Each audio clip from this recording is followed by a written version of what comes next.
안녕하세요. 같이 기도하고 시작하겠습니다.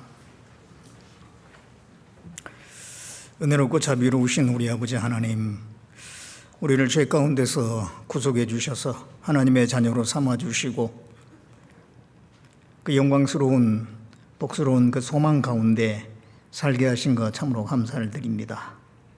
우리와 함께 하시고 늘 진리 가운데로 인도해 주시고 우리의 필요를 채워주신 하나님, 오늘 주일을 맞이해서 우리 형제 자매님들 한자리에 모아주시고 함께 말씀을 배우며 교제하며 주님을 섬기는 그러한 시간을 허락해 주신 것 감사를 드립니다. 이 시간에도 우리에게 필요한 말씀을 주셔서 우리를 일깨워 주시고 또 주님을 섬기며 살 수 있는 능력으로 지혜로 채워주시기를 바라옵곤 합니다. 우리의 연약함을 아시는 주님, 여러 가지 고난과 어려움에 있을 때에 우리를 붙들어 주시고 그 모든 고난 가운데서 건져 주시고 우리의 그 부족한 것들 주님께서 보완해 주시고 보충해 주셔서 힘을 내어서 주님을 섬기며 하나님께 영광 돌리는 삶을 살 수 있도록 이끌어 주시기를 간절히 바라곤 합니다. 여러 가지 고난과 어려움 속에 있는 분들, 특별한 하나님의 은혜 손길로 붙들어 주시고 어떠한 자리에 있든지 하나님께 감사하는 마음과 그 평강을 잃지 않도록 붙들어 주시고 도와주시기를 원합니다. 우리 가운데 계속해서 복음이 전해질 수 있도록 역사해 주시고 우리 형제 자매님들 한 분 한 분 귀하게 사용해 주셔서 많은 잃어진 영혼들 하나님 앞으로 인도할 수 있도록 도와주시옵소서. 대전도 집회와 학예 수양회를 앞두고 있습니다.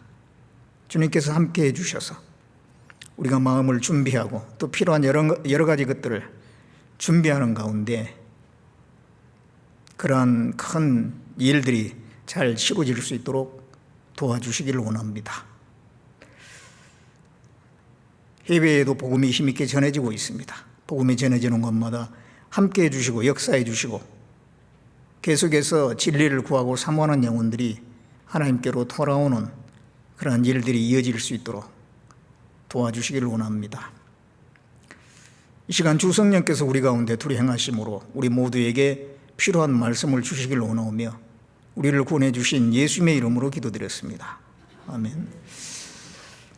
같이 요한복음 1장을 보겠습니다.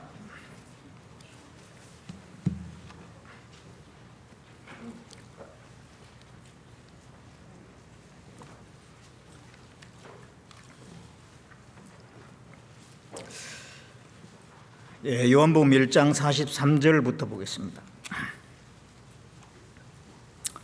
제가 읽도록 하겠습니다. 이튿날 예수께서 갈릴리로 나가려 하시다가 빌립을 만나 이르시되 나를 쫓으라 하시니 빌립은 안드레와 베드로와 한 동네 벳세다 사람이라.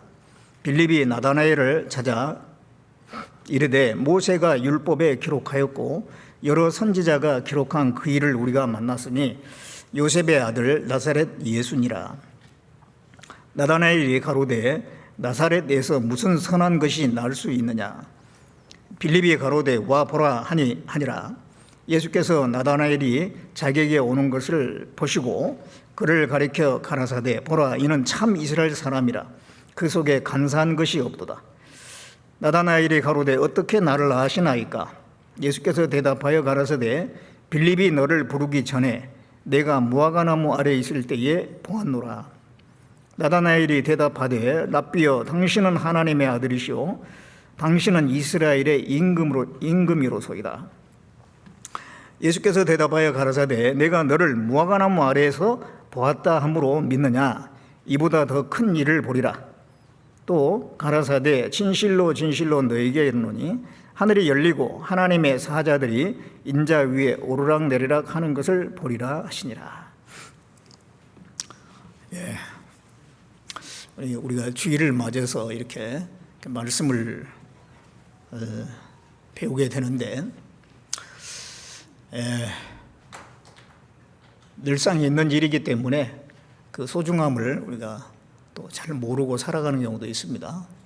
근데 신앙생활의 시작은 말씀을 공급받음으로부터 시작이 되지 않습니까?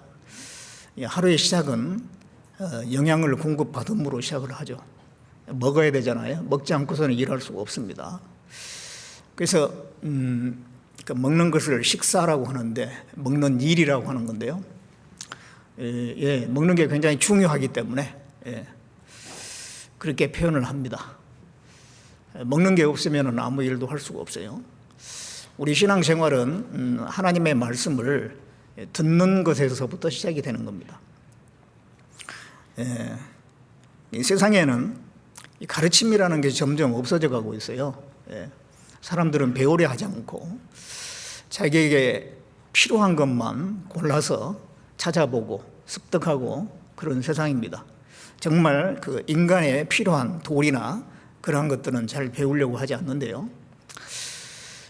우리는 이렇게 주일을 맞이해서 늘 교육을 받잖아요. 하나님의 말씀에 가르침을 받고 있는데 그것이 얼마나 참 귀중한 것인가 우리가 생각을 해봐야 됩니다. 그러한 말씀이 있기 때문에 우리가 신앙을 지키면서 정로로 살아가고 있는 겁니다. 그리고 우리에게 교회가 있다고 하는 것은 너무도 감사한 일이잖아요. 교회에 나와서 함께 같은 믿음과 소망을 가지고 있는 형제 자매들을 만나고 그 안에서 함께 교제를 하고 그 안에서 함께 동일한 그 말씀을 배운다고 하는 것은 하나님이 우리에게 주신 큰 은혜입니다. 거기서부터 우리의 신앙생활이 이게 출발이 되는 것입니다. 그래서 우리가 죽는 날까지, 주님 앞에 가는 날까지 이 말씀의 중요성과 교회의 중요성을 조금이라도 잊어버려서는 안 될 거라 생각이 듭니다. 정말 이 말씀과 교회를 중요하게 여기면 그것이 바로 하나님을 중요하게 여기는 것이고 그 사람은 그 신앙생활을 끝까지 잘할 수가 있습니다. 그래서 우리가 이 교회에 있잖아요. 누가 막 나가라고 막 야단을 치고 뭐 위협을 가한다 할지라도 절대 교회를 나가서는 안 되잖아요. 근데 작은 다툼으로 교회를 떠나가는 경우도 있고 그것은 하나님을 귀하게 여기지 않는 마음이기 때문에 그렇습니다. 정말 제대로 신앙생활을 하려고 하면 이 교회를 떠나서는 결코 불가능하다는 것을 알게 됩니다. 그래서 우리는 이 교회를 너무너무 사랑하고 귀중하게 여기고 내가 죽어도 교회에서 죽겠다 그런 간절한 마음이 필요해요. 하나님은 그런 마음을 이렇게 알아주시고 또 그런 마음을 보실 겁니다. 그래서 다른 건 몰라도 내가 교회만은 내가 결코 떠나지 않으리라 이런 각오와 결심이 필요합니다. 그 예수님에 관해서 계속 배우고 있는데요. 여기 이제 이 빌립이 예수님의 그 전도를 받고 예수님이 바로 메시아라고 하는 것을 알게 됩니다. 그런 다음에 잘 아는 나다나엘에게 이제 전도를 하죠. 전도를 하는데 나다나엘이 빌립에 의해서 예수님 앞에 이끌려 나와서 예수님의 말씀을 듣고 고백하는 말이 49절에 보면은 당신은 하나님의 아들이시오 당신은 이스라엘의 임금이로소이다.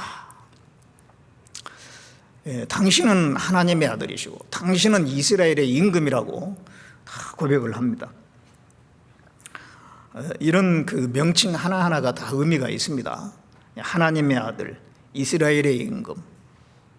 근데 이 요한복음 1장에는 예수님을 지칭하는 명칭이 여러 개가 나와요. 집중적으로 나옵니다. 그걸 통해서 예수님이 어떤 분이라는 것을 집중적으로 소개하고 있어요. 요한복음 1장에 있는 예수님에 관한 명칭들을 좀 먼저 생각해보고 본문을 또 배워보도록 하겠습니다. 먼저 요한복음 1장 1절에 태초에 말씀이 계시니라 이 말씀이 하나님과 함께 계셨으니 이 말씀은 곧 하나님이시니라. 태초에 말씀이 계시니라. 그리고 그 말씀이 곧 하나님이시다. 이 말씀이 도대체 뭐냐? 이 말씀이 하나님이라고 그랬는데 누구 하나님을 얘기하느냐? 바로 예수님을 얘기합니다. 성자 하나님. 왜냐하면 14절에 이렇게 말씀하고 있잖아요. 말씀이 육신이 되어 우리 가운데 거하심에 우리가 그 영광을 보니 아버지의 독생자의 영광이요 은혜와 진리가 충만하더라. 말씀이 육신이 되어서 우리 가운데 오신 분, 그분이 예수님이시잖아요. 그래서 이제 그 예수님이 육체를 입고 이 땅에 오시기 전에 말씀으로 계셨다. 그래서 이제 요한복음 1장 1절에 태초에 말씀이 계시니라. 여기서 이 태초에는 창세 이전을 이야기합니다. 창조 이전에 영원 전부터 말씀이라는 분이 계셨다 이 말이에요. 말씀. 그 말씀은 하나님이시다. 이 말씀은 그 1번 해가지고 밑에 나나주에 도가 그래서요. 도가. 태초에 도가 계시니라. 헬라어로는 로고스. 태초에 로고스가 계시니라. 그 이 말씀은 구체적으로 좀 더 좁혀서 생각해 보면 이 말씀이 무슨 말씀이냐? 구원의 도입니다. 구원의 도요. 여기를 잡고 이제 시편 67편을 한번 보겠습니다. 시편 67편.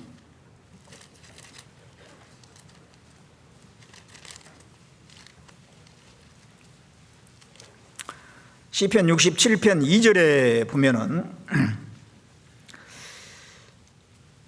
주의 도를 땅 위에 주의 구원을 만방 중에 알리소서. 그래서 주의 도를 땅 위에 주의 구원을, 이 구원이 도라고 되어 있잖아요. 이 구원이 이 도입니다. 천국에 이르는 길이지 않습니까? 그래서 이 도하고 구원하고 같이 쓰고 있는데, 그래서 여기 요한복음 1장에 태초에 말씀이 계시니라, 그 말씀은 도고 로고스입니다. 곧 구원의 계획, 구원의 진리를 얘기합니다. 복음을 얘기하죠. 복음. 태초에 창세 전에 영원 전부터 하나님은 그 구원 계획을 가지고 계셨던 거예요. 그 구원 계획이, 구원 계획, 그 구원의 그 말씀으로 계신 분이 이제 육체를 입고 오신 분이 바로 예수님이시다. 그런 말씀입니다. 그러니까 이 구원의 복음, 이거는 놀라운 거죠. 영원 전부터 계셨고 하나님의 모든 계획이 그 안에 있었던 겁니다. 요한복음 1장, 요한 1서 1장 1절에도 태초부터 계신 생명의 말씀에 관하여는 우리가 들었고 또 눈으로 보았고 우리 손으로 만진 바 되었다. 그런 말씀이 있습니다. 예수님을 갖다가 태초부터 계신 생명의 말씀이라고 그랬어요. 태초부터 계신 생명의 말씀. 우리 구원의 진리, 구원의 계획, 그것은 창세 전부터, 영원 전부터 있었던 것입니다. 그래서 그 디모데후서 1장 9절에도 하나님이 우리를 구원하사 거룩하신 부르심으로 부르심은 우리 행위대로 하심이 아니요 오직 자기 뜻과 영원한 때 전부터 예수 그리스도 안에서 은혜로 우리에게 주신 은혜대로 하신 것이다 그랬습니다.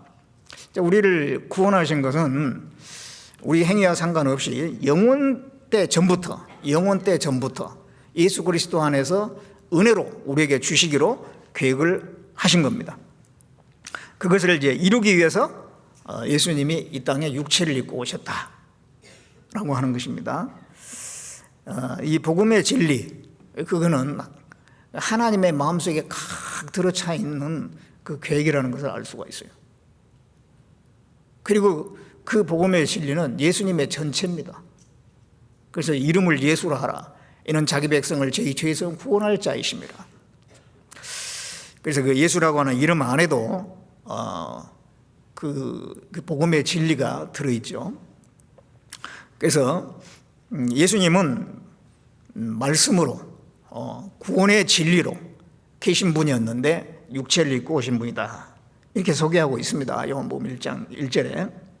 그 다음에 또 3절에 보면, 요한복음 1장 3절에 보면 만물이 그로 말미암아 지은 바 되었으니 그랬어요. 지은 것이 하나도 그가 없이는 된 것이 없느니라. 예수님은 창조주라고 소개하고 있습니다.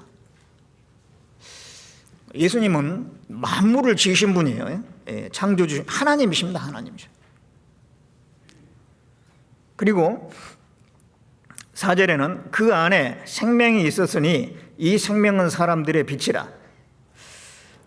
그 안에, 예수님 안에 생명이 있었고 그 생명은 사람들의 빛이 된다. 9절에 참빛 곧 세상에 와서 각 사람의 비치는 빛이 있었나니.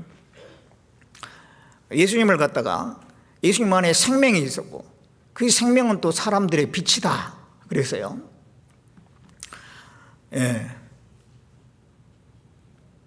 예수님은 우리에게 이 땅에 오신 이유가 우리에게 생명 주시려고 오신 분입니다. 구원받을 때 생명이 우리 안에 들어오지 않습니까? 그것은 빛이에요. 빛은 보게 하잖아요. 예수 그리스도의 생명을 받았을 때 우리는 눈이 열립니다. 그래가지고 하나님에 대해서도 알게 되고 천국에 대해서도 보이지 않지만은 거기도 눈이 열려서 믿어져요. 믿어져. 성경에 대해서도 눈이 열리게 됩니다. 내 안에 빛이 들어왔어요. 생명의 빛이 대신 예수님이 들어왔을 때 내 안에 빛이 들어왔기 때문에 모든 게 밝아지는 거예요. 빛이 들어오면 밝아지잖아요. 어두운 마음이 밝아집니다. 구원받기 전에 여러 가지 고생 많이 해가지고 마음이 참 이렇게 우울해 있고 어두워져 있는 사람도 구원받으면 싹 밝아져요. 가정이 밝아집니다. 가정에 그리스도가 들어오면 가정이 밝아지는 거예요. 또 나라가 기독교 국가가 되면요, 나라가 밝아져요. 한때 영국이라는 나라가 기독교 국가였잖아요. 그래가지고 이 복음을 온 세계에 활발하게 전했는데 이 영국이라는 나라가 얼마나 참 밝은 나라였어요. 그래서 이 빛이 생명의 빛이 되기 때문에, 예수님께서 생명의 빛이 되기 때문에 그 예수님이 들어가면은 밝아진 겁니다. 밝아져요. 그리고 또 예수님을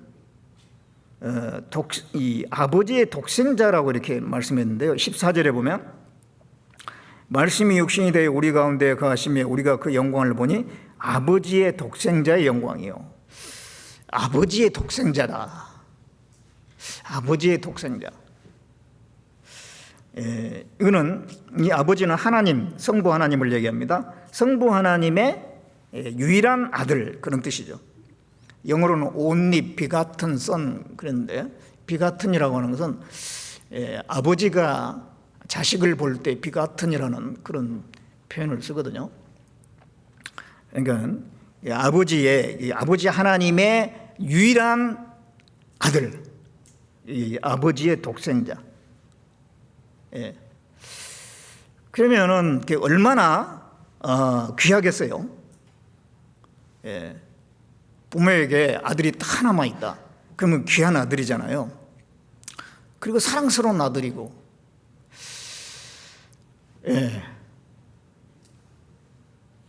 그 귀한 아들을 하나님 편에 볼 때 그렇게 귀한 아들을 이제 우리를 위해서 희생하신 거잖아요. 그래서 이런 이 명칭을 통해서 하나님이 우리를 얼마나 사랑했는가라는 것을 드러내는 겁니다. 아브라함에게 아들이 둘이 있었죠.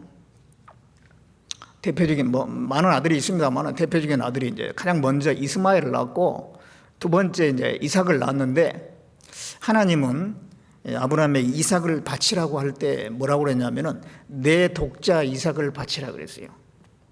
아브라함에게는 이스마엘이 이미 있거든요. 아들이 있는데 하나님은 그 아들로 안 치는 거예요. 이삭만 아들인 거예요. 왜냐하면 이스마엘은 아브라함이 육신적인 방법으로 자기 생각대로 난 거고, 이삭은 약속으로 말미암아 난 자식이기 때문에 하나님이 아브라함에게 주시기로 한 그 약속한 아들은 딱 하나밖에 없어요. 이삭. 그래서 100세에 이제 아브라함이 이삭을 낳았는데 얼마나 귀한 아들입니까? 이제 이스마엘은 나중에 내쫓아버리죠. 그래서 이제 아들 하나만 있는 거예요. 이삭만 있는데 그 이삭이 꽤 컸을 때 하나님께서 그 이삭을 내게 바쳐라 그랬잖아요. 아브라함에게 유일한 아들인데 이제 아브라함의 모든 것인데 그걸 하나님께 바치라는 거예요. 그랬을 때 아브라함은 주저없이 바쳤죠. 예. 그 이삭을 사랑하지 않아서 그런 게 아니죠. 끔찍하게 사랑했지만은 하나님을 더 사랑했기 때문에 하나님의 명령을 따라서 이삭을 바칠 수 있었던 것입니다. 그 아브라함의 마음이 어떻겠어요? 그 아브라함의 마음을 통해서 하나님이 독생자 예수님을 우리에게 주시는 마음을 표현하기 위해서 성경에 그러한 사건을 기록해 놓은 겁니다. 예. 아브라함에게 유일한 그 아들이었던 것처럼 이삭이, 예수님은 하나님의 아버지의 독생자예요. 독생자. 가장 귀하고 사랑스러운 아들인데 우리를 위해서 내주신 것을 통해서 하나님이 우리를 얼마나 사랑하시는가, 그걸 그렇게 표현하신 겁니다. 예, 그래서 이게 아버지의 독생자. 또 18절에 보면, 요한복음 1장 18절에 보면 본래 하나님을 본 사람이 없으되 아버지 품속에 있는 독생하신 하나님이 나타나셨느니라. 독생하신 하나님이다 이렇게 표현했어요. 비슷한 말이죠. 아버지 독생자나 독생하신 하나님, 독생하신 하나님, 독생자.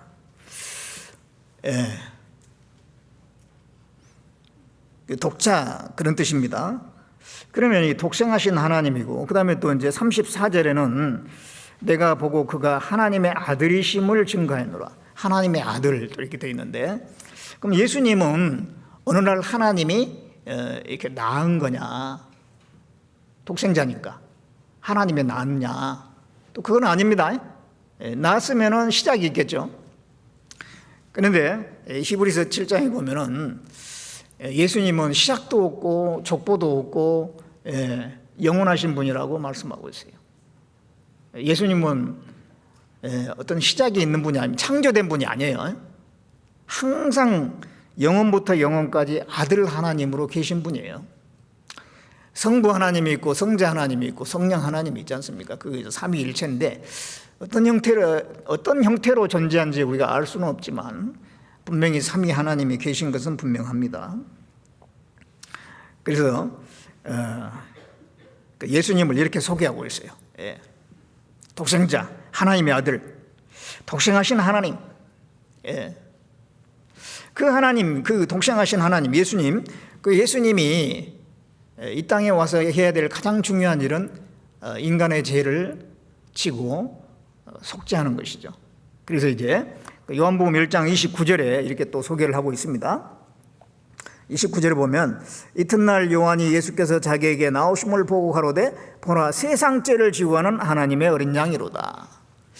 여기서는 이제 예수님을 세상 죄를 지고 가는 하나님의 어린 양 이렇게 소개하고 있어요. 세상 죄, 아담 죄만 지고 간 게 아닙니다.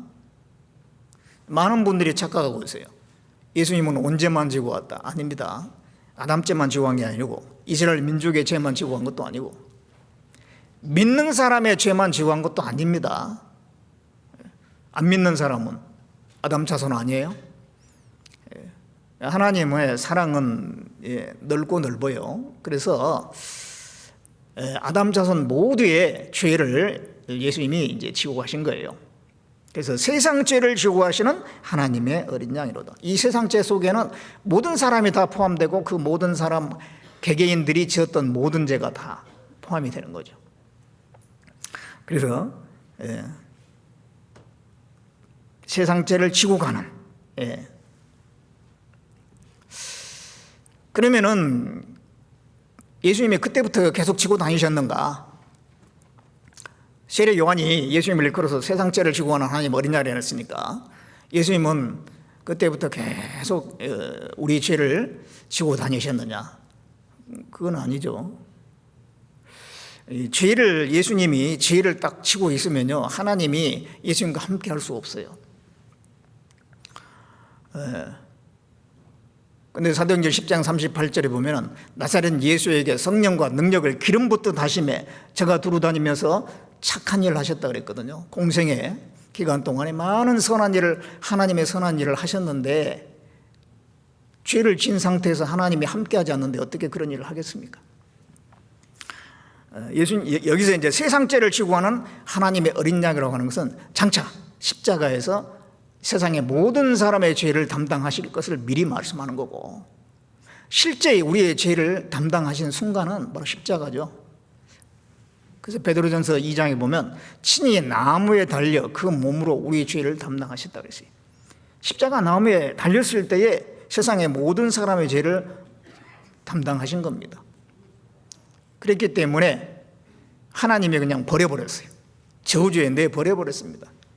그래서 예수님께서 나의 하나님 어찌하여 나를 버리셨나이까 그랬잖아요.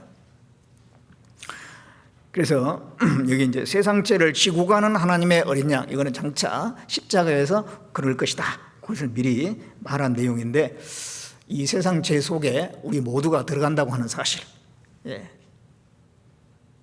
죄 많은 사람, 특별히 많은 죄를 진 사람도 많이 있잖아요. 스탈린이나 이런 사람은 수천만 명을 죽이고, 히틀러 같은 사람은 막 수백만 명을 죽이고, 우리나라도 과거에 전쟁이 있었잖아요. 그때 많은 사람이 죽었는데, 그렇게 큰 죄를 지은 사람도 이 세상 사람 안에 포함되잖아요. 하나님의 사랑은 우리가 측량할 수 없이 넓어요. 그래서 이제 그 모든 죄를 십자가에서 처리함으로 우리를 구원하는 일을 하셨습니다. 그 다음에 이제 또 41절에 보겠습니다. 그가 먼저 자기의 형제 시몬을 찾아 말하되 우리가 메시아를 만났다 하고, 메시아는 번역하면 그리스도라. 이 안드레가 예수님에 대해서 메시아를 만났다 그렇게 얘기했어요. 메시아는 그리스도라는 뜻입니다. 메시아, 그리스도는 이제 어떤 의미냐면은 기름 부음을 받은 분이다, 그런 뜻이에요. 기름 부음을 받은. 구약 시대에 어떤 사람에게 기름을 부었냐면은 왕이나 제사장이나 선지자를 세울 때 기름을 부어 세웠거든요. 근데 예수님을 메시아다, 그리스도다, 기름 부음 받은 분이다 이렇게 말한 것은 이분은 바로 왕이요 제사장이요 선지자의 일을 할 그분이다, 그런 뜻입니다. 순서적으로 말하면 예수님은 먼저 선지자의 일을 하셨어요. 그 이스라엘 자손들에게 계속 가르치는 일을 하셨잖아요. 그러다가 이제 두 번째는 대제사장의 일을 했어요. 예수님이 십자가에 죽으시고 그 피를 가지고 하나님 앞에 증거하는 겁니다. 그 다음에 세 번째는 재림하실 때는 왕의 역할로 오시죠. 그래서 메시아입니다, 메시아. 그 다음에 또 이제 요한복음 1장 45절에 보면은 빌립이 나다나엘을 찾아 이르되 모세가 율법에 기록하였고 여러 선지자가 기록한 그 이를 우리가 만났다. 예수님에 대해서 소개하기를 그 구약 성경에 기록한 분을 만났다, 구약 성경에 기록된 분이다, 그렇게 소개했어요. 예수님은 구약 성경에 기록된 분입니다. 구약 성경에 많은 내용이 있는데 결국은 예수님을 설명하는 거예요. 그걸 다 이루기 위해서 오신 분이 예수님이십니다. 그리고 이제 처음에 보았던 49절에 보면은 나다나엘이 이제 대답하여 랍비여 당신은 하나님의 아들이시오 당신은 이스라엘의 임금이로소이다. 그러니까 예수님이 이스라엘 임금이 될 때가 옵니다. 언제입니까? 예수님이 재림하실 때에 만왕의 왕으로 오시고 특별히 이스라엘 민족의 왕으로 오셔요. 천년 왕국 때 이스라엘을 다스리게 될 겁니다. 그래서 이게 요한복음 1장에는 예수님에 대해서 다양한 명칭으로서 예수님이 어떤 분인가 그것을 소개하고 있는 겁니다. 이게 하나하나 이 명칭을 가지고 더 깊게 연구를 할 수 있겠습니다만은 그러려면 너무 시간도 많이 가고 하기 때문에 간략하게 제가 말씀을 드렸는데요. 결국은 뭐냐면 그걸 종합해 보면 예수님은 하나님이시고 창조주시고 또 하나님의 아들 하나님이에요. 그 예수님이 인간을 구원하는 그 계획을 이루기 위해서 육체를 입고 이 땅에 오셨다는 거예요. 그리고 세상 모든 사람의 죄를 담당하시고 십자가에서 죽어서 그 구원하는 일을 다 하셨다는 겁니다. 그런 메시아 그리스도로 이 땅에 오신 겁니다. 그것을 위해서. 그리고 나중에 이제 재림하실 때는 만왕의 왕으로 오실 것이다. 그걸 얘기하고 있는 거예요. 여러 가지 명칭을 종합해 보면. 그래서 이제 먼저 이제 그 다음에 이제 이 빌립이 나다나엘을 이렇게 인도해 가지고 예수님 만나게 한 이 본문을 좀 보도록 하겠습니다. 여기 43절에 보면은 이튿날 예수께서 갈릴리로 나가려 하시다가 빌립을 만나 이르시되 나를 조처라 하시니 빌립은 안드레와 베드로와 한 동네 베세다 사람이라. 예수님께서 이 빌립을 만나서 나를 쫓으라. 빌립은 예수님을 따라갔습니다. 그리고 예수님이 누구라는 걸 알았어요. 자기만 알고 있기에는 너무 아까운 거예요. 그래서 이제 그걸 이제 전하기 위해서 나다나엘, 자기 같은 동네 사람이에요, 친구. 그래서 이제 전도를 합니다. 45절에 빌립이 나다나엘을 찾아 이르되 모세가 율법에 기록하였고 여러 선지자가 기록한 그 일을 우리가 만났으니 요셉의 아들 나사렛 예수니라 그랬어요. 이 빌립이 지금 믿고 있는 그 예수님에 대해서 자기가 소개하고 있는데 그분은 구약 성경에 바로 기록된 바로 그분, 우리가 지금 그렇게 고대하는 바로 그분이다. 내가 그분을 만났다. 근데 그분은 누구냐면은 나사렛 예수다. 그렇게 이제 말하고 있는데 여기서 이 빌립의 믿음을 이제 알 수가 있어요. 빌립은 예수님이 바로 누구냐면은 구약 성경에 그렇게 많이 기록되어 있고 오시리라고 예언된 바로 그분이라는 걸 믿었는데 이거 참 대단한 믿음이잖아요.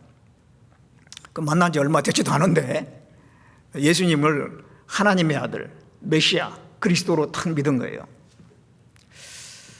예수님이 계시를 해 주었기 때문에 믿어진 겁니다. 그러면 이 빌립에게 예수님이 왜 그 자신을 계시해 주었을까요?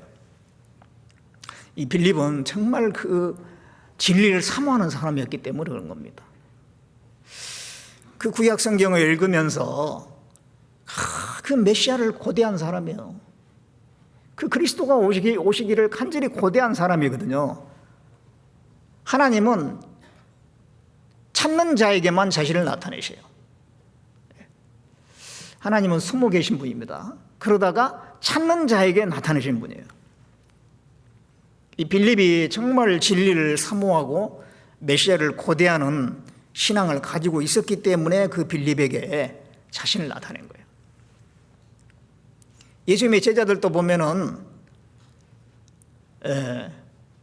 그 갈릴리 호수에 그 물고기 잡던 보잘것없는 사람들이었는데 예수님께서 그들을 제자로 삼으셨잖아요. 자신을 나타내 주셨잖아요. 그들은 직업은 비록 보잘것없어도 정말 그 메시아를 고대하는 신앙을 가지고 있었던 거예요. 그러니까 그들에게 예수님의 자신을 나타내는 것입니다. 예레미야 29장 13절에 보면 너희가 전심으로 나를 찾고 찾으면 만나리라 그랬어요. 하나님은 반드시 찾는 사람을 만나주시고 자신을 계시해 주시는 겁니다. 그렇기 때문에 이 빌립에게 자신을 나타내 주셨고 믿었는데 빌립이 말하기를 여러 선지자가 기록한 그의 모세율법에 기록됐고 여러 선지자, 구약 성경을 이야기합니다. 기록한 그 일을 만났는데 다름 아닌 나사렛 예수라고 그랬어요. 여기 뭔가 좀 약간 모순된 것처럼 보이는 이 단어 배열입니다. 왜냐하면 구약 성경에 예언된 메시아다 그러면은 엄청난 분이거든요. 엄청난 분인데 그런데 나사렛 예수라고 그랬어요. 나사렛 예수 그러면요, 아주 그 나사렛은 조그만 동네고 별 볼 일 없는 동네고 그런 동네거든요. 그런 별 볼 일 없는 동네 출신 예수란 분이 바로 그분이다. 그러니까 이렇게 믿는 것은 굉장히 참 대단한 겁니다. 그 출신 성분도 정말 보잘것없는데, 생긴 것도 보잘것없는데 그분이 바로 메시아다 그렇게 믿는 거예요, 이 빌립이. 그러니까 이 하나님에 대한 진리를 사모하는 마음이 간절했다는 걸 알 수가 있어요. 대체적으로 사람들은요, 일반적인 경향이 대단한 인물은 어떤 대단한 장소에 있을 거다 그런 생각을 하거든요. 그래서 요즘에 이렇게 무슨 교회를 새로 믿음 가져보려고 교회에 선별할 때 웬만하면 큰 교회 가려고 그러잖아요. 그럴싸한 교회, 많은 사람이 모이는 교회. 아무래도 많은 사람이 가는 걸 보니까 좀 괜찮겠지. 교회도 괜찮고 아마 거기서 가르치는 것도 괜찮을 거다. 뭐 큰 문제가 없을 거다. 뭐 이단은 아닐 거다. 그런 생각을 하거든요. 교회가 크니까, 많은 사람이 가니까 거기가 진리가 있을 거라고 그런 생각을 해요. 그리고 뭐 거기서 가르치는 목사님은 세계에서 아주 가장 유명한 무슨 신학대학을 나왔고 무슨 뭐 학위를 받았고 이런 얘기 들으면요, 아, 여기는 안전할 거다. 여기는 정말 특별한 말씀이, 설교가 선포가 될 거다. 그런 기대를 하는 거예요. 대체적으로 사람들은 그래요.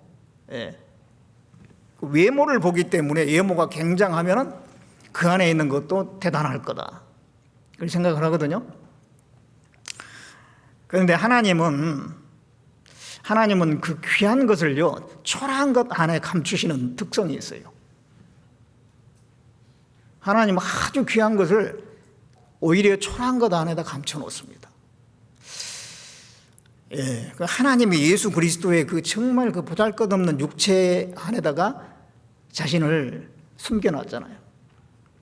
나사렛 예수에다가 숨겨놓은 거예요. 나사렛 예수. 이 구약에도 보면요, 이 다윗이라는 인물은 이스라엘의 위대한 왕이잖아요. 가장 위대한 왕인 다윗을 그 2세의 8번째 아들로 태어나게 했고 양치기 일을 하게끔 했어요. 그 가운데 위대한 이스라엘의 왕이 들어있었던 거예요. 보통 사람은 알아볼 수가 없어요. 그 형들도 동생을 막 무시했잖아요. 그리고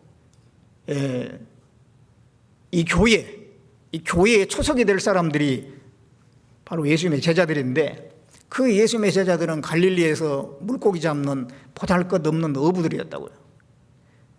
그런데 하나님은 그들을 불러가지고 이 교회의 초석을 삼았어요. 교회의 기초로. 그게 큰 역할을 하게 한 겁니다. 이 사도 바울도 외형적으로는 뭐 베냐민 지파에 불과하고, 그리고 또 육체적으로 아주 보잘것없는 사람이에요.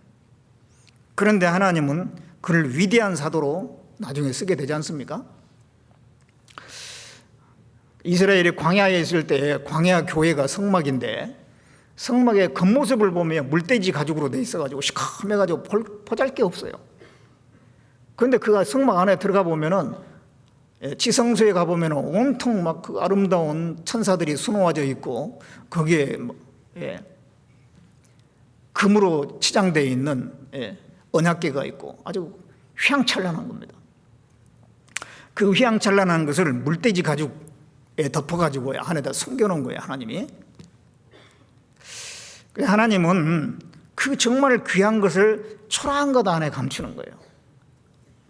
그래서 그냥 대충 바라본 사람에게는 드러나지 않고 정말 찾고 구하는 사람에게 딱 열려서 보게끔 해주는 겁니다.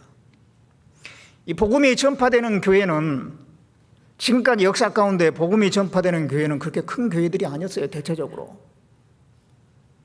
정말 보잘것없고 핍박받고 오해받고 박해받고 사람들에게 별 관심받지 못한 그런 단체들이었습니다.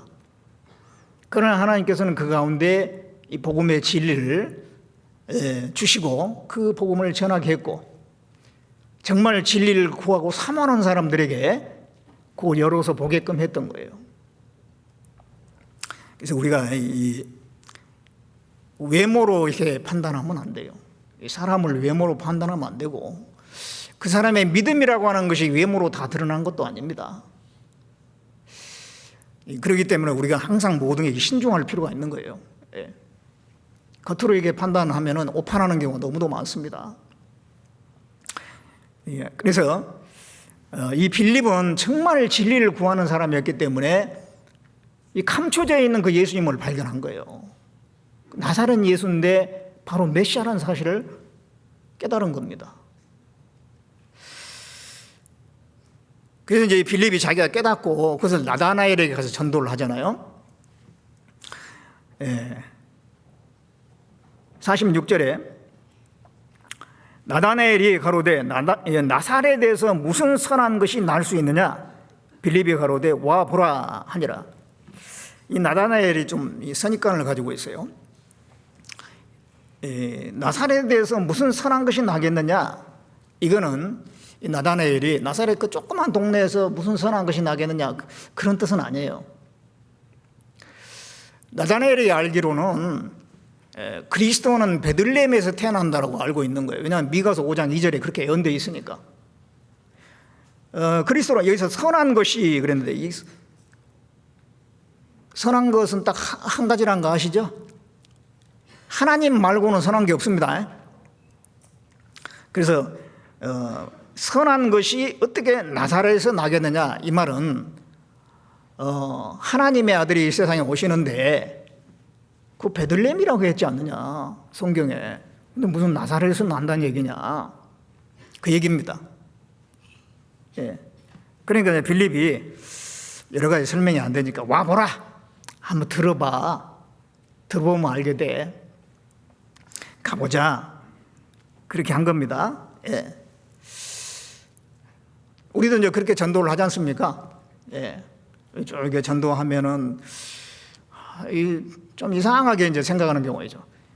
그럼 뭐 구원을 너무 강조하는 파 같네? 그러면서 삐딱하게 생각하는 경우도 있죠. 의심을 가지고. 혹시 이단 아니야? 그러면서. 이 사람들이 이상하게도요, 장로교 그러면은 이단이라고 전혀 생각 안 해요. 왜냐하면 너무 많거든요. 우리나라에 많으니까. 숫자가 많으니까 거기는 안전할 거야. 거기가 진리가 있을 거야. 근데 조그만 교파들 있잖아요. 침례교. 거기 가면 침 맞는 거 아니야? 그러면서 뭔가 좀 의혹을 가지고 바라보는 겁니다. 그런 편견들이 있죠. 그럴 때는 우리가 어떻게 됩니까? 한번 들어봐. 들어보면 알게 돼. 와 보라. 우리도 이제 그렇게 할 수가 있죠. 그래가지고 이 나다나엘은 따라갔어요. 자, 이렇게 따라가면 복을 받는 거예요. 따라가면 우리가 이게 전도를 하게 되면 굳이 끝까지 거절하는 사람이 있죠. 거절을 하다가 나중에는 아예 그냥 만나지도 않으려고 피해 다니고 그런 사람도 있는데 이렇게 나다나엘처럼 따라가면은 복을 받잖아요. 따라가면 수용적인 태도를 가진 것이 굉장히 중요하거든요. 무조건 배척하는 사람,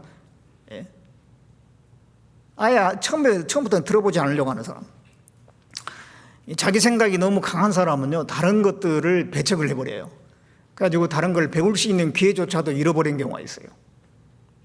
더 많은 것을 배워야 되는데 그걸 기회를 줘버리는 거예요. 자기 생각이 너무 강하니까 그래요. 잘 듣는 사람이 복입니다. 잘 들어야 돼요. 이 사람의 말도 잘 들어야 되잖아요. 예. 그 남자들은 3명의 여자의 말을 잘 들어야 된다, 그런 말이 있잖아요. 어렸을 적에는 어머니의 말을 잘 들어야 되고, 결혼하면 아내의 말을 잘 들어야 되고, 운전할 때는 내비 아가씨의 말을 잘 들어야 되고. 예.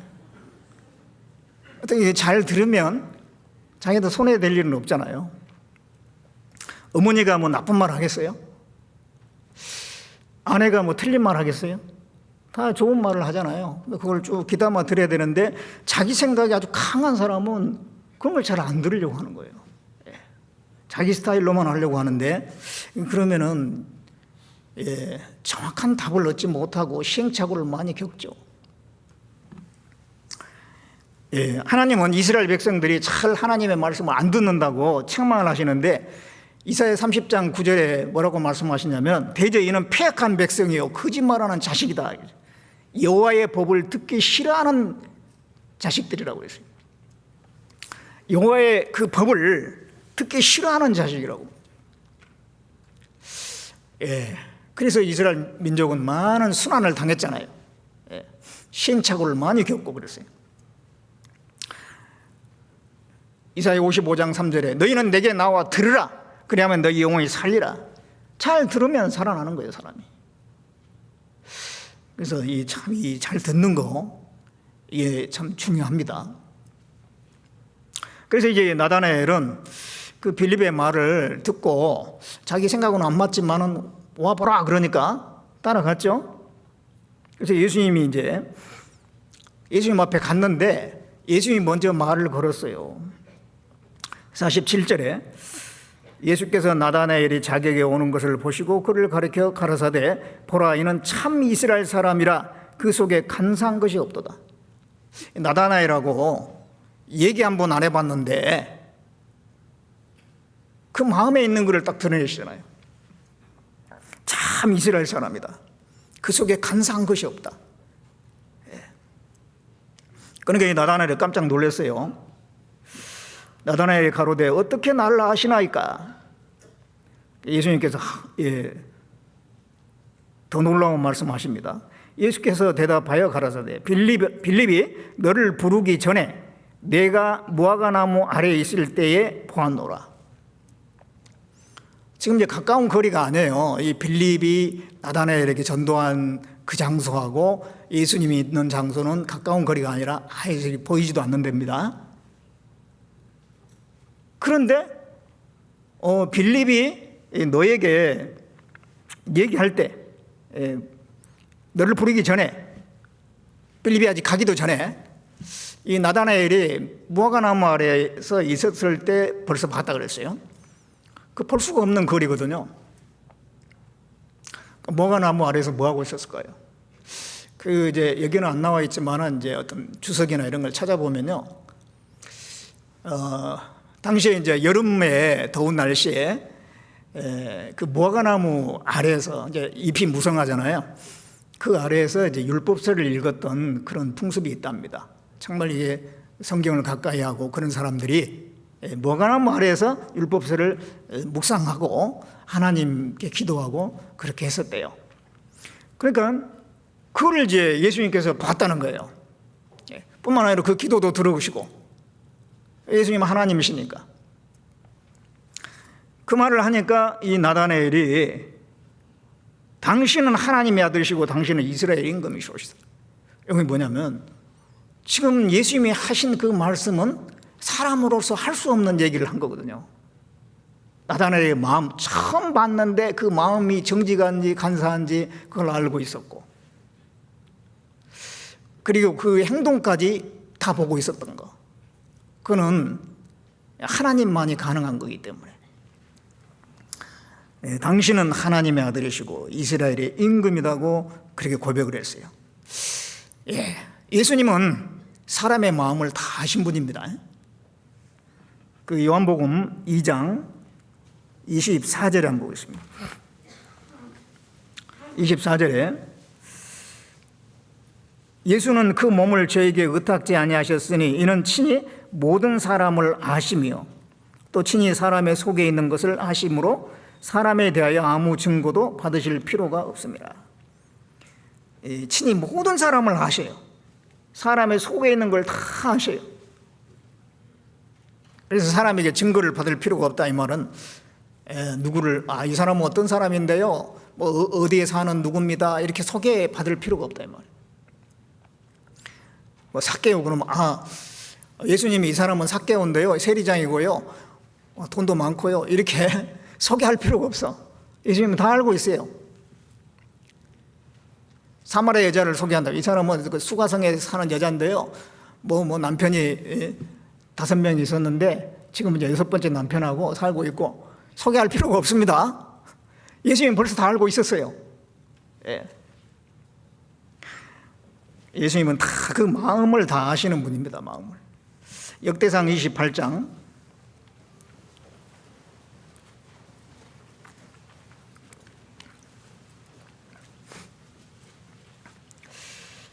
역대상 28장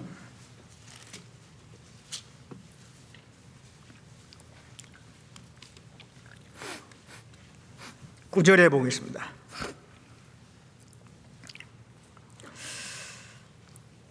내 아들 솔로몬아, 너는 내 아비의 하나님을 알고 온전한 마음과 기쁜 뜻으로 섬길지어다.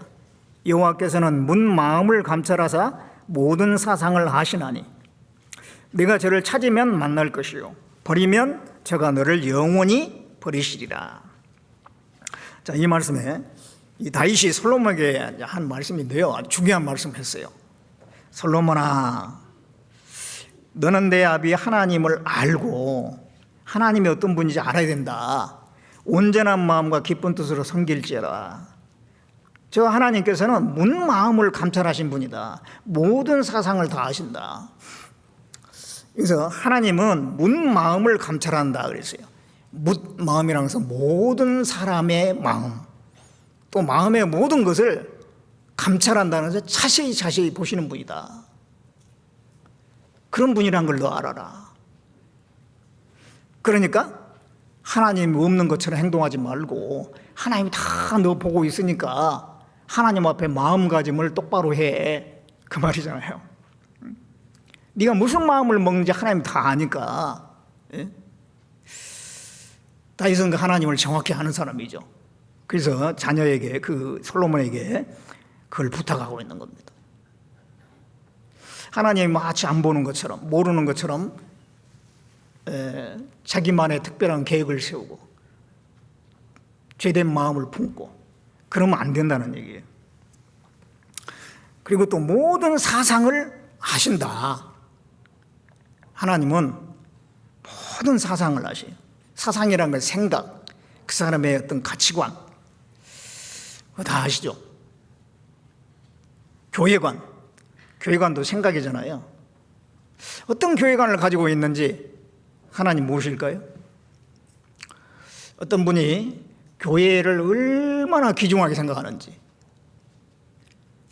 이 교회를 정말 귀중하게 생각하고 교회를 위해서는 뭐든지 하려고 하고 그런 사람이 있고, 적당한 선에서 내가 봉사 있으면 하고 없으면 그냥 내 일을 하고 적당히 내 일 할 거 하면서 하고 그러면 되지, 그런 사람도 있을 거고, 그냥 뭐 주일만 나가면 되지, 그런 사람도 있을 거고, 어떤 분들은 꼭 뭐 교회 나가야 되나, 혼자서 기도하고 성경 보고 또 내가 아는 사람에게 전도하고 하면 되는 거지, 꼭 뭐 교회를 통해서 해야 되나. 이 교회관에 여러 가지 교회관이 있을 거예요. 하나님은 그거 모르시겠어요? 모든 사상을 아시는데 교회를 얼마나 귀중하게 여기냐. 이 교회를 그리스도의 몸이라고 했고, 그래서 교회를 사랑하는 사람이 곧 그리스도를 사랑하는 사람이에요. 교회의 전도인을 얼마나 귀중히 여기는가, 그 전도인에 대해 어떤 생각을 가지고 있는가. 여러분의 생각은 어떠세요? 하나님이 내 지금 생각을 아신다면 과연 나를 잘한다 할까 못한다 할까 생각해 보셨어요? 교회 안에 임원들을 내가 어떻게 생각하고 있는가. 교회에 임원들이 있잖아요. 정말 그게 순종할 마음이 있는지, 아니면은 임원이나 나나 다를 게 없고 꼭 뭐 그 말대로 해야 되나 그런 생각이 있는 사람도 있을 거고 형제 자매 한 분 한 분들 얼마나 귀하게 생각하느냐 이죠.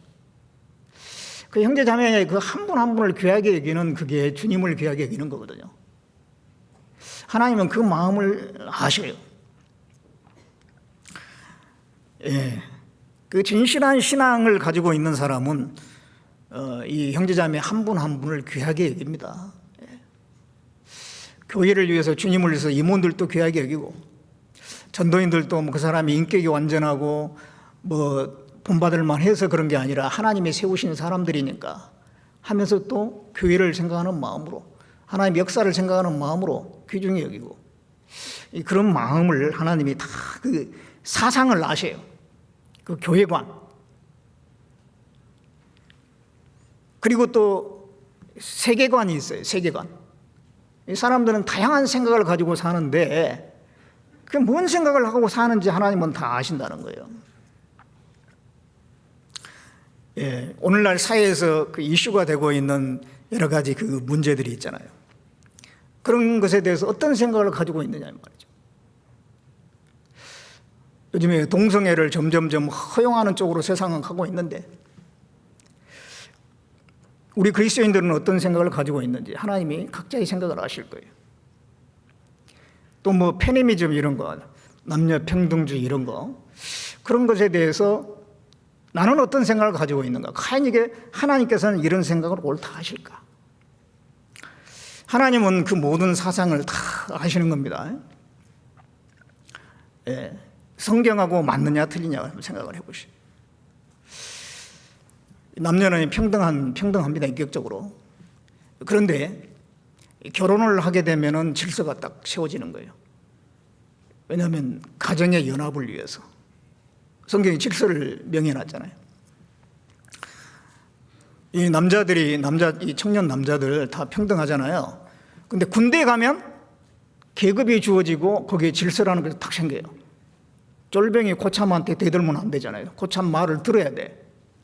사회에서는 그런 관계가 아닙니다. 근데 군대라고 하는 특별한 조직 안에 들어가면 그 질서 안에 순종을 하지 않으면 안 되죠. 왜냐하면 군대 연합을 위해서 군대의 목적을 이루기 위해서는 어쩔 수 없는 거예요. 그게. 그런 것처럼 이 남녀는 다 평등합니다. 기본적으로. 그런데 이 가정으로 딱 묶이게 되면 남편과 아내로 묶이면은 거기에 질서가 있다고 하는 그걸 알아야 돼요. 그러니까 이게 남녀 평등주의는 그게 그 말 자체는 좋지만은 모든 경우에 적용하면 안 되는 거예요. 그게 또. 그래서 우리는 항상 이 성경적으로 생각을 해봐야 됩니다. 세상에 희한한 생각을 가는 사람이 의외로 많이 있어요. 여러분은 지구가 평평하다고 믿으세요? 둥글다고 믿으세요? 질문 이상한가요? 다 둥글다고 믿을 거예요. 그런데 미국 사람의 2%가 지구는 평평하다고 믿고 있어요. 미국 사람의 2%가 제가 그런 영상을 봤는데 거기에 이제 사람들이 인터뷰를 하더라고요. 지구가 평평하다는 것은 이게 속이는 거래요. 저기 둥글다는 거는. 원래는 평평한데 그걸 무슨 뭐 포토샵이나 막 이런 거 해가지고 둥글게 만들어 놨다는 거예요. 그래서 사람들을 속이고 있다고 그러면서 예, 지구는 평평하다고 자기는 굳게 믿는데요. 그런 사람들이 의외로 많이 있는 겁니다. 그러니까 이 사람들 특이한 생각을 가지고 있는 사람이 의외로 많아요, 세상에는. 예. 그런데 이 교회 가운데도 그런 생각을 가진 사람이 있을 수가 있어. 우리는 이 모든 생각을 사로잡아 그리스도께 복종케 하니 고린도후서 10장에 그 말씀이잖아요. 우리 생각을 사로잡아서 말씀에 틀린 건 다 버리고 말씀대로 생각을 해야 돼, 말씀대로. 하나님은 그 사상을 다 보시고 계셔요. 그 마음과 그 사상을 하나님이 다 보고 계신다고. 그래서 하나님이 쓸만한 사람을 쓰시는 거예요. 그 마음에 문제가 있고 그 사람의 생각에 문제가 있고 그러면 반드시 나중에 드러나가지고요. 나중에 이제 그런 것들이 문제가 되게 돼 있어요. 하나님은 추려내십니다. 다 하셔요. 뿐만 아니라 그 나다나엘이 무화과나무 아래에서 성경 묵상한 거 그거 다 보신 것처럼 우리 행동도 다 보세요. 우리의 앉고 일어섬을 아시며 멀리서도 우리 생각을 통촉하시고 우리의 혀의 말을 알지 못한 것이 하나도 없고 다 알고 계신 거예요. 다. 하나님 앞에 숨길 수 있는 것이 아무것도 없습니다. 예. 다시 이제 요한복음 돌아가 보겠습니다.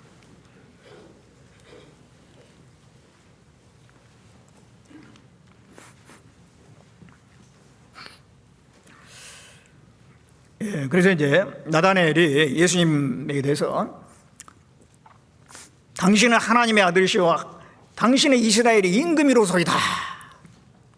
그러니까 예수님께서 50절에 예수께서 대답하여 가라사대 내가 너를 무화과나무 아래서 보았다 함으로 믿느냐?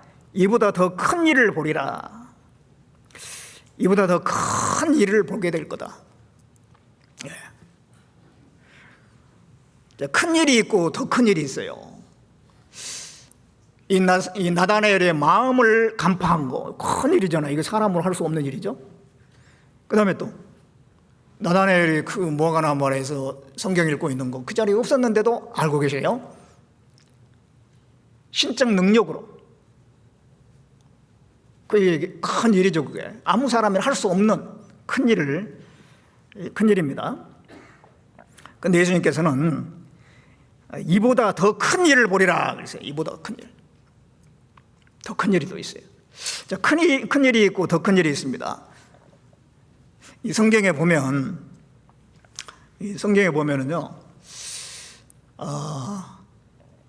그 창조에 대해서 큰 일이라고 욥기에 말씀하고 있어요.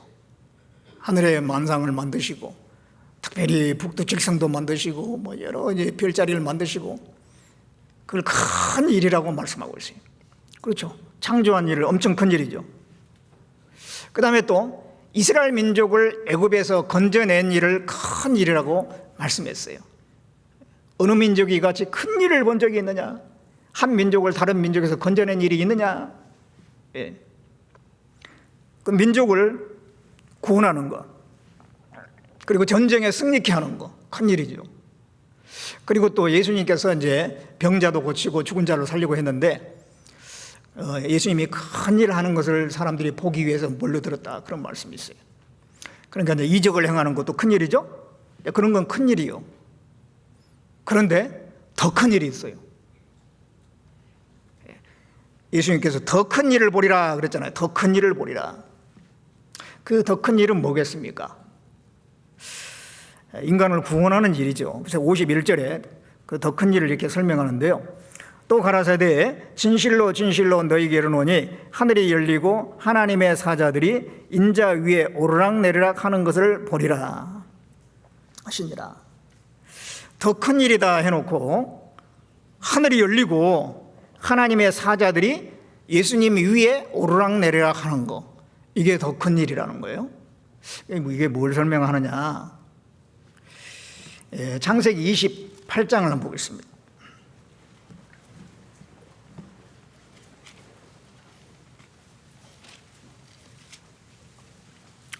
창세기 28장 10절에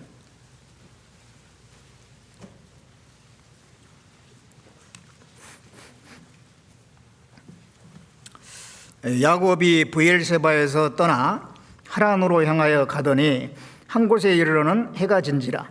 거기서 유숙하려고 그곳에 한 돌을 취하여 베개하고 거기 누워 자더니 꿈에 본즉 사닥다리가 땅 위에 섰는데 그 꼭대기가 하늘에 닿았고 또 본즉 하나님의 사자가 그 위에서 오르락내리락 하고. 이게 이제 야곱이 에서의 장자 축복을 빼앗고 난 뒤에 에서가 죽이려고 하니까 이제 외삼촌 라반의 집으로 이제 가잖아요. 가는 도중에 이게 브엘세바에서 돌베개를 베고 자는데요. 그래서 이제 꿈에 사닥다리가 나타났어요. 사닥다리는 어디까지 연결됐냐면 꼭대기가 하늘에 닿았다 그랬어요. 땅에서부터 하늘에까지 닿는 긴 사닥다리예요. 그리고 그 위에 보니까 하나님의 사자가 오르락 내리락 하는 거예요. 예, 이 야곱이 이 사닥다리 그리고 천사들이 왔다 갔다 하는 이게 이제 예수님하고 연결되는 겁니다. 예수님께서 이 나다나엘에게 얘기할 때는 뭐라고 했냐면 사닥다리 위에 하나님의 사자들이 오르락내리락 한다 그렇게 말씀 안 하고 인자 위에 내 위에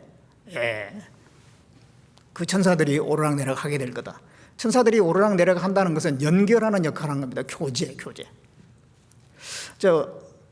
이 사닥다리의 끝은 하늘이잖아요. 또 밑에는 땅이잖아요. 땅과 하늘은 만날 수가 없죠. 너무도 거리가 멀죠.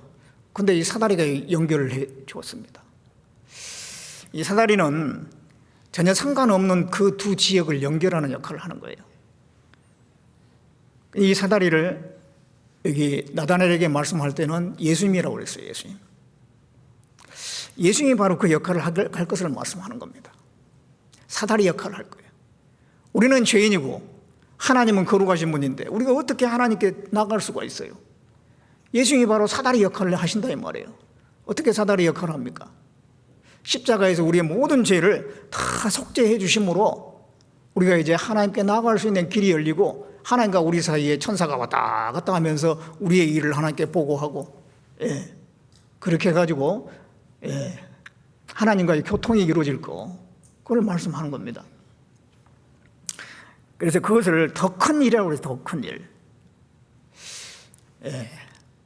사람은 죄인으로서 하나님과 원수된 사람으로서 하나님께 나아갈 수가 없는데 예수님이 죽으셔가지고 그 모든 죄를 사하심으로 우리를 구원해서 천국 그 하나님과 연결을 시켜주는 역할을 하실 거다.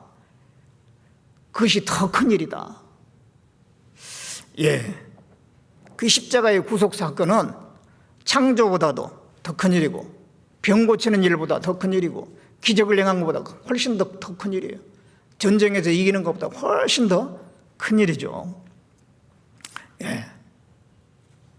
그 더 큰 일을 보리라.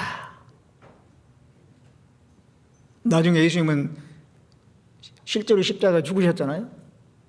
나다나엘은 그걸 봤어요. 그래서 이제 그거 자기한테 얘기했던 거 처음 만났을 때 얘기했던 거 생각났을 거예요. 나중에는 그렇습니다. 정말 세상에 큰 일들도 많이 있는데 더 큰 일이 있어요. 더 큰 일. 하나님 모실 때 가장 큰 일이 있는데 바로 예수님이 십자가에서 우리 모든 죄를 사해 주신 겁니다. 그보다 더 큰 건 없잖아요. 그리고 또 그 복음을 전하는 것도 가장 큰 일인 거예요. 그것도. 그래서 요한복음 14장을 보겠습니다.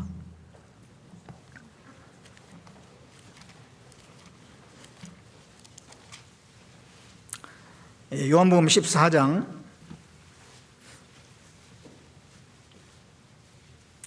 11절에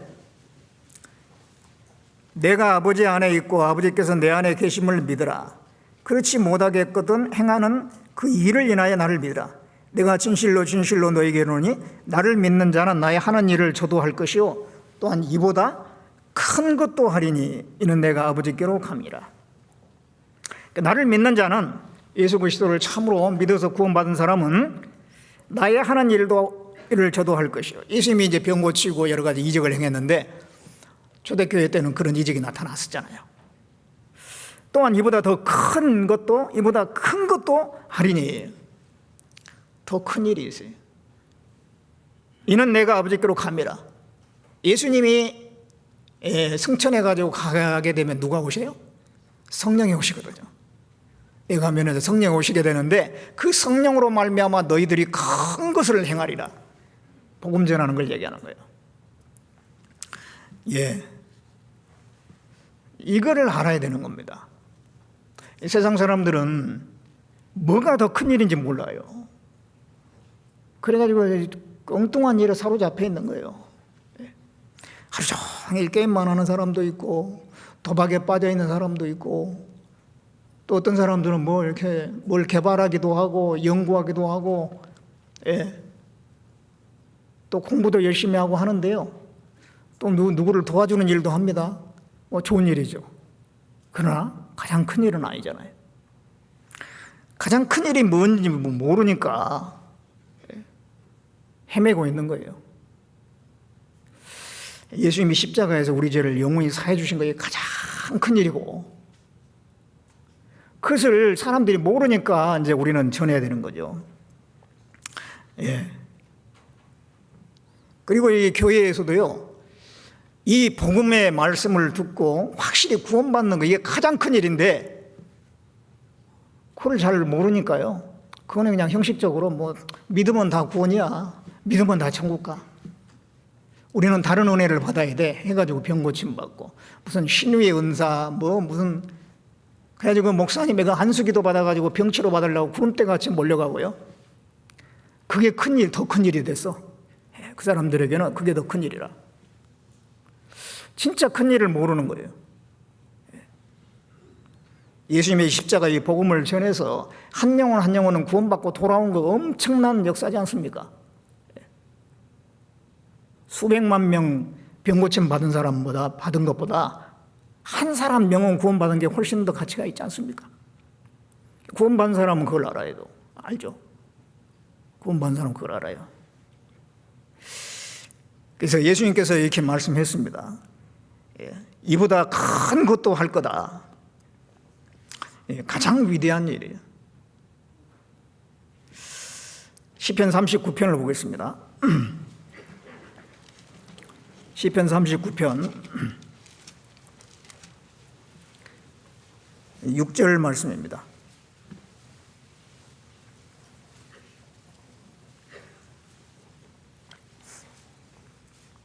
(39편 6절에) 진실로 각 사람은 그림자같이 다니고 헛된 일에 분요하며 재물을 쌓으나 누가 취할런지 알지 못하나이다.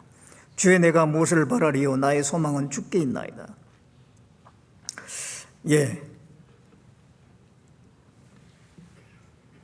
각 사람은 그림자같이 다니고 헛된 일에 분요하고 재물을 쌓는다.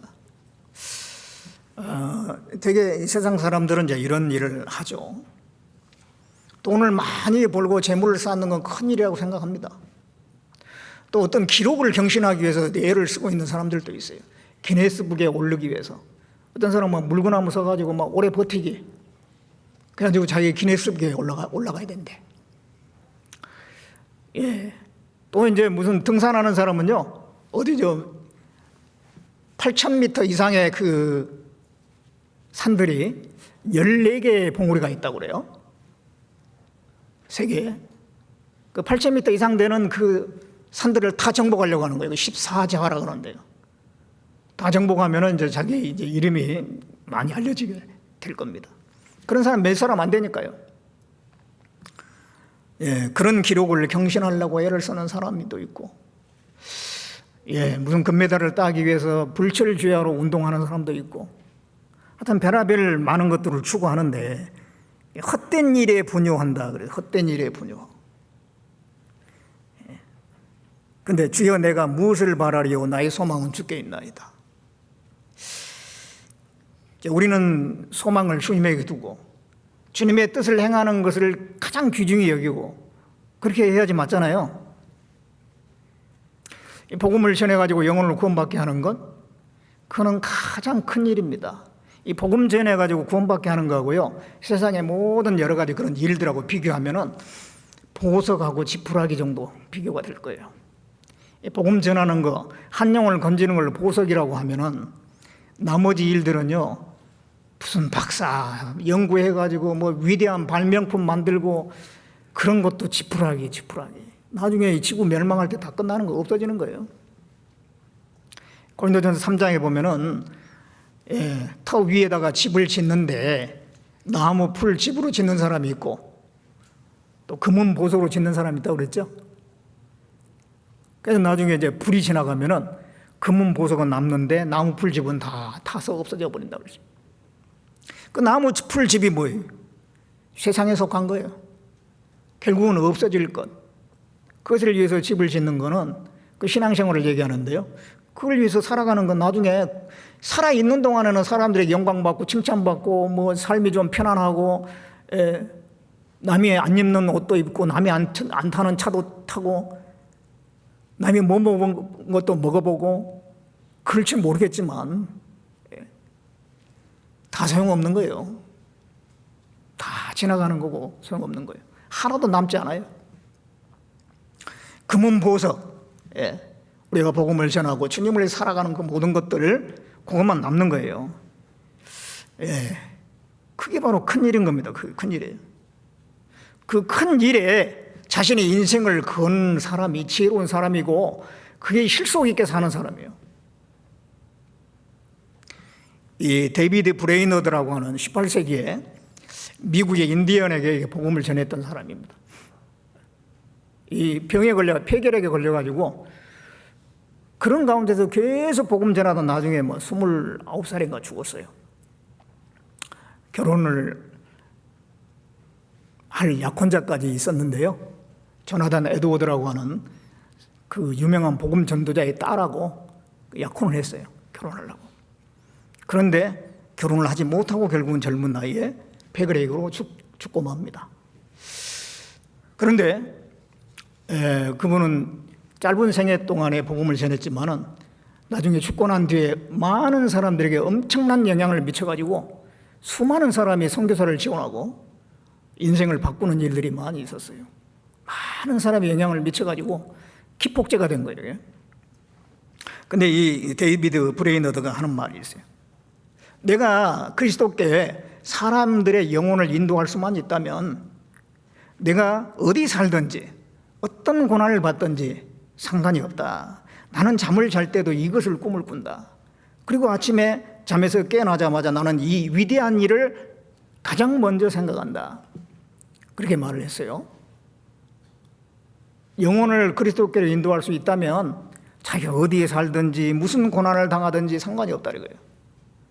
그렇기 때문에 그는 인디언들 그 열악한 환경 속에 뛰어들어갔고 거기서 그 아픔의 고통이 있었지만은 계속 상관하지 않고 그 고난 가운데 죽을 때까지 복음을 전하다가 나중에 죽었거든요. 잠을 잘 때도 그걸 꿈꾼대요.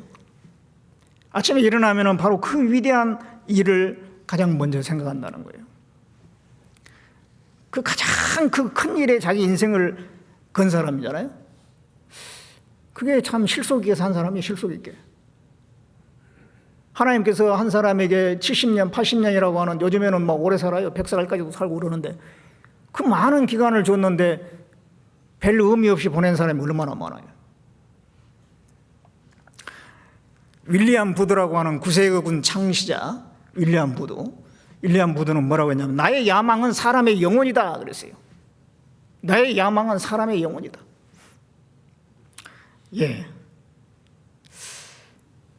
우리는 어떻습니까?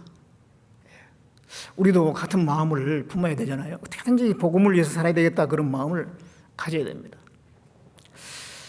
요즘에 이제 참 성경에 보면 설교할 내용이 많이 있어요.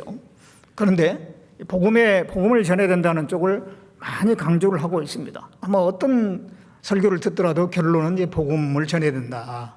그걸 강조하죠. 왜 그럴 것 같습니까? 지금 이제 마지막 중에 마지막이 돼서 그래요. 여러분 한번 노아를 한번 생각해 보세요. 노아가 이제 방주를 만들고 있어요. 방주를 만들면서 사람들에게 하나님에 대해서 얘기를 하고 막 여러 가지 얘기했을 거 아니에요. 근데 이제 방주가 다 완성됐어요. 이제 좀 있으면 이제 비가 내릴 겁니다. 노아는 그 사람들에게 뭘 얘기했겠습니까? 살아가는 얘기나 뭐 무슨 얘기 했겠어요? 여러분 여기 타야 됩니다. 좀 있으면 금방 이제 홍수가 시작될 겁니다. 매일매일 외치지 않았을까요? 홍수가 가까워온 것을 보면 볼수록 노아는 계속 그 얘기만 했을 거예요. 여러분 여기에 타야 됩니다. 타야 됩니다.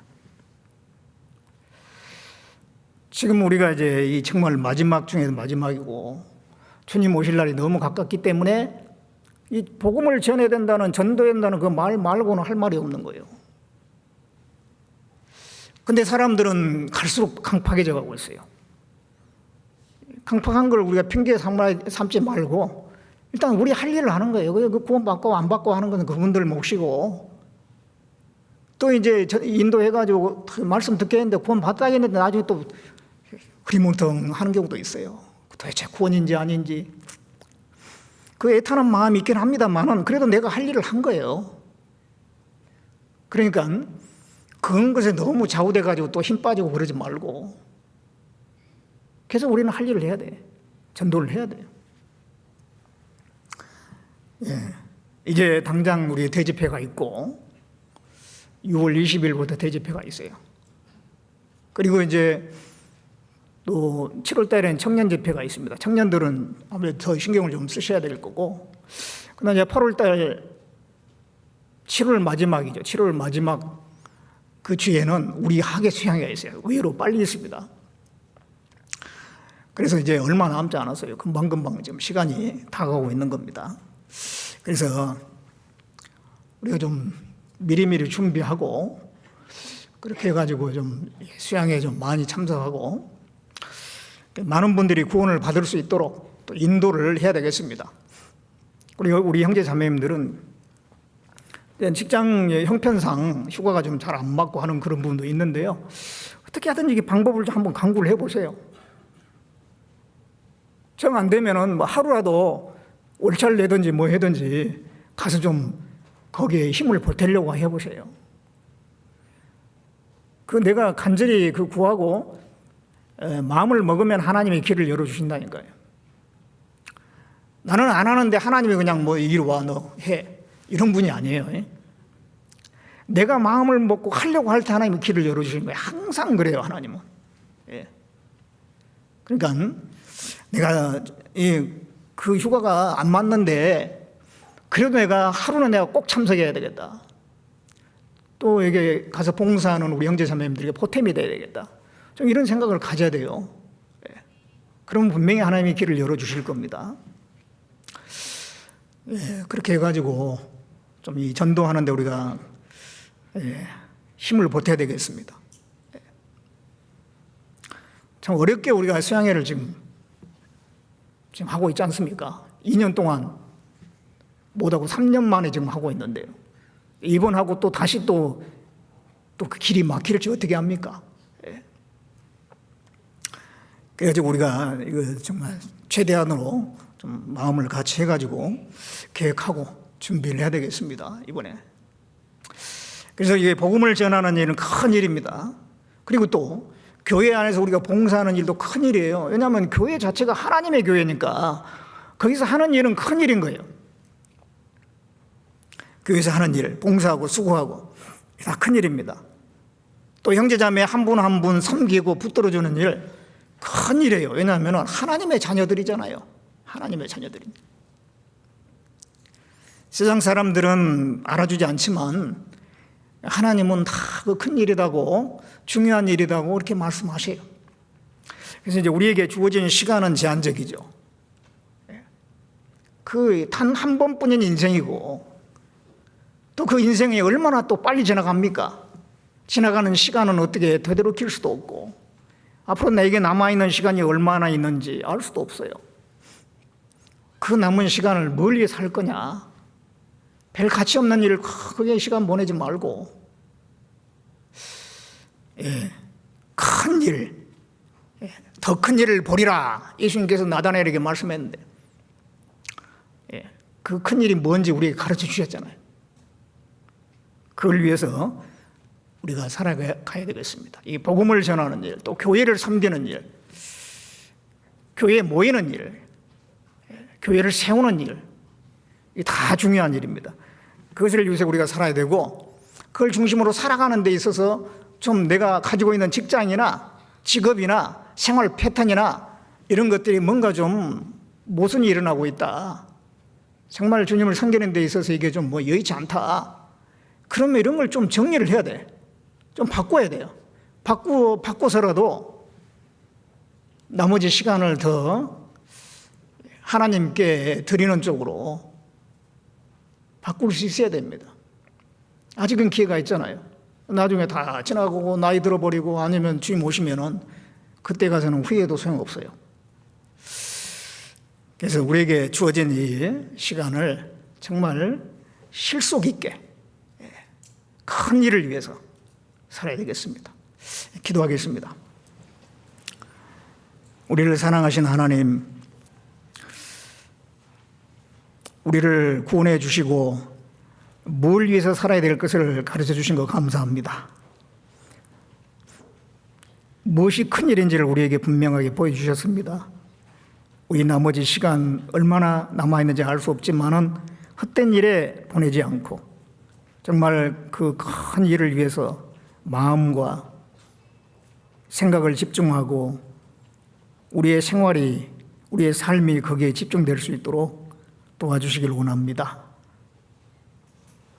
대전도 집회와 학예 수양회, 청년 집회, 그 모든 일 가운데 주님께서 함께 해주시고 도와주시옵소서.